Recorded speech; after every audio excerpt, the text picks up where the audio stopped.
Welcome to the Aging Answers podcast. I'm Rob Faubion with Age of Central Texas. We are a regional nonprofit organization that tackles the challenges of aging with expert solutions. Our expert with us today is Michael Gill.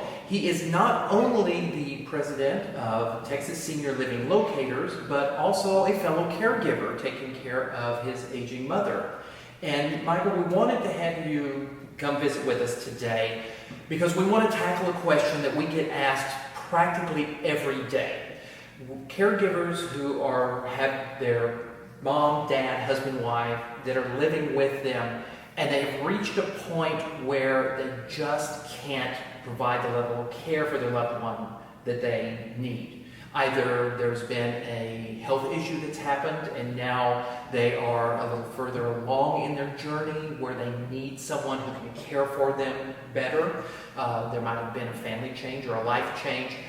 And we need to look at mom, dad, husband, wife moving into assisted living or skilled nursing.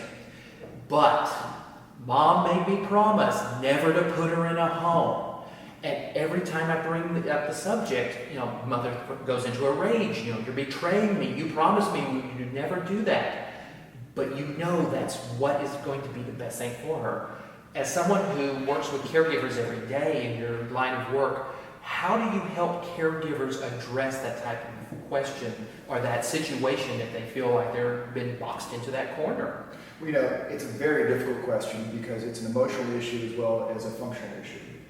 And there aren't any real easy answers other than the fact that you have to walk through the various alternatives. Number one, many times people simply can't stay at home and there really isn't an option. Right. Let me give you an example. Sometimes you have a set of parents that you have to take care of. And one parent who is sickest has declined so far, and the parent who is still healthy is declining along with the sick parent, because the caregiving issues can be so difficult that it can literally take as much as 10 years off of somebody's life by being a caregiver. Right. And I tell people that they generally have a fiduciary obligation, or their fiduciary obligation changes from the sick parent to the parent that still has vibrancy and life left. And that's a very difficult time, but sometimes that's when they need to move somebody into a facility because of the fact that they need to protect the health of the parent. Right. And, if you have that loved one living with you, you sometimes have to make that hard decision that I need to take care of myself. We always talk about, you put on your oxygen mask first before you put it on the other person.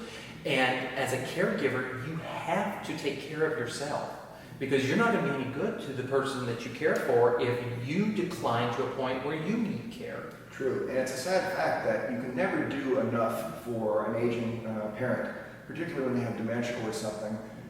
It can take 24 hours a day, but you still have to make a living, and you still have to prepare for your own retirement. Right. And you cannot throw away your own life for somebody else. Right. So as you say, at some point, you have to put on your own oxygen mask first.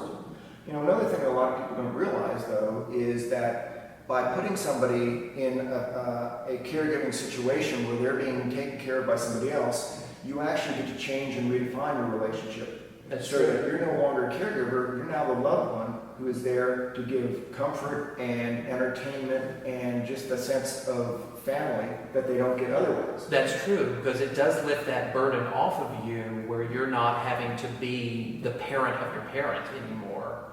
And you can kind of regain a lot of that relationship that you had with your parent, even though they may be declining cognitively, that if they have Alzheimer's and they may not remember everything. But at least now you have that relationship back as the family member. That's right. And don't forget, assisted livings and memory care have replaced skilled nursing homes or just nursing homes in the last 20 years and have really upgraded the industry. That's a very good point, because for a lot of senior adults, when you say skilled nursing or assisted living, the very first thing they're going to think of is that 1950s nursing home where it's got the linoleum floors and the flickering lights and everybody sitting around in wheelchairs staring at the walls. that's the only frame of reference they have because they don't know how the industry has advanced. That's true. And my first experience with the nursing home was in 1967 with my great-grandmother. It was called Home for the Incurables.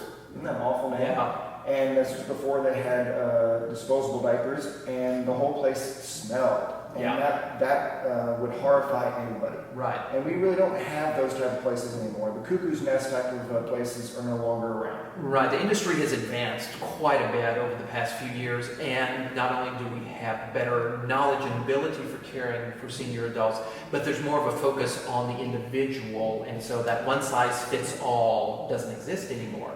So you're right. Maybe just the simple fact of taking your loved one to go visit one of these places and see how amazing they are. You know, they're gorgeous spaces. You get fed 3 times a day from amazing chefs. You get to socialize with other seniors, and you've got someone there to help you out if you ever need the help. Absolutely. But that's also the downside of that is that's if you have money.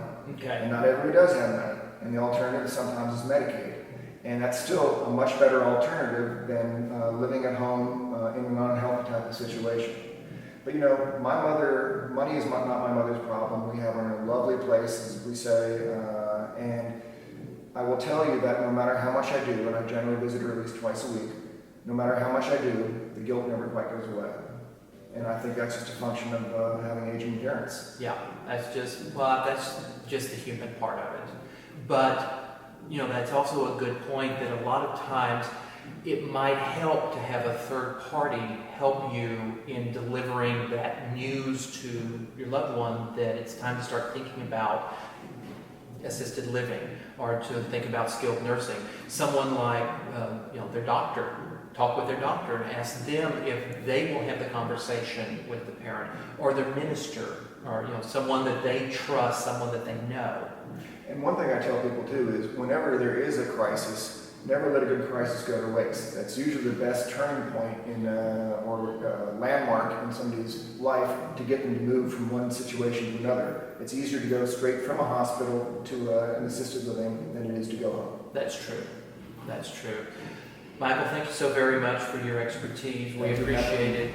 Thank you so much for joining us for this Aging Answers podcast. If you have a question you'd like one of our experts to answer, send us an email. All of our information is listed below. And don't forget, we have many other podcasts on lots of great subjects, so you can watch those as well. Thank you, and good luck on your caregiving journey.